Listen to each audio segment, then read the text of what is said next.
Alright, what's up, Title? We got our board briefing for Wednesday, December 15th. The workout is called Midline on Demand. Okay, so let's just get to the meat and potatoes of this. 5 rounds for time, 10 strict handstand push-ups, 20 GHDs is the RX version of the workout. Level 2 is 5 handstand push-up negatives, okay, with 20 V-ups. Level 1 is 10 seated dumbbell strict press with 20 sit-ups. Alright, I suspect our bodyweight ninja should be somewhere maybe around 10 minutes. We want to go between 10 and 13 minutes for the stimulus here. Alright, and what we're looking for is the ability to do probably 5 unbroken handstand push-ups at a time and 10 unbroken GHDs at a time. Now, there's some wiggle room there, right? So if you excel at GHDs, maybe you can get away with doing less reps on the handstand push-ups and make up time on the GHDs. That's fine as well.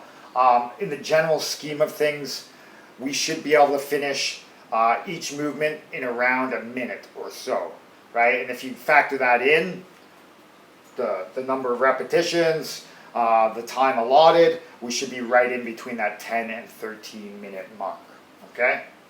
Some things to think about. Scaling options. One really good scaling option for this workout, if you want to attempt the workout RX or even level 2, is limit yourself to a minute to each movement. All right, so I don't have 10 strict handstand push-ups, but I have a few. All right, get up on the wall, do one, take 10 seconds rest, do another one. Try to get as many as you can do in that 1 minute allotted time. And then allow you from transitions to get to your GHD machine, so forth. And then at the end of the day, we're going to be right around 12 to 13 minutes. All right, so that's one way of scaling time, right? And then not scaling the movement so much and working on that real strength of that upper body push, okay? GHD machines, we have 3 of them. Acceptable if you want to start, if you have a big class and people want to use the GHDs, start at different movements. Someone start on GHD, someone start on the handstand push-ups, and then just keep going back and forth, okay? That's the way it's going to ride for this one, all right? Pirate rules, if the GHD is available, go ahead and get on it and do it, okay, guys? Now, I really like level 2's workout as well. Handstand push-ups negative, kick up on the wall, slowly lower yourself down to the floor with control, finesse and some grace, and then 20 V-ups, right? Same rules apply here. If you can do a minute on each thing, you're going to come in right around 10 minutes, and that's going to be the stimulus we want for the workout.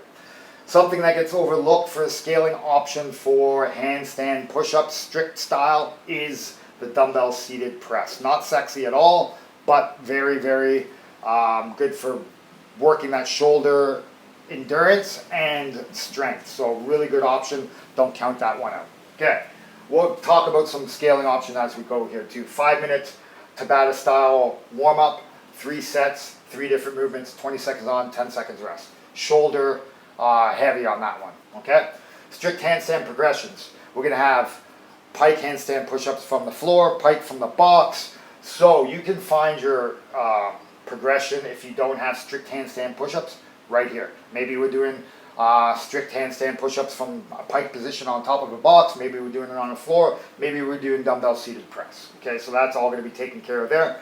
We're going to go over the push press. We're going to have a review, and then we may need to share racks for our pre-workout strength with a partner maybe. All right, sharing means caring. If we have a full class, we don't have enough racks, we just help each other on and off with some weight. Just share a rack that is around the same height as the person you're working with, right? There's no need for me and JP to share a rack. He stands tall. It'd be like me overhead squatting from that rack. All right, enough with that. We're going to do that pre-rod strength, and then we got some GHD review. We'll have a chance to run some people through GHDs, teach them a little bit of the ins and outs of it. I know the two new GHD machines we have are a little bit tall. You might have to grab one of the crash pads so you can touch the ground, right? So you know where your end range of motion is.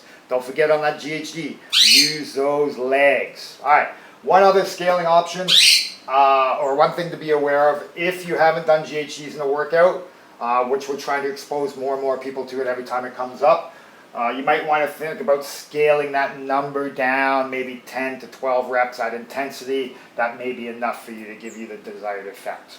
Okay, guys? Enjoy the workout, go hard, have some fun.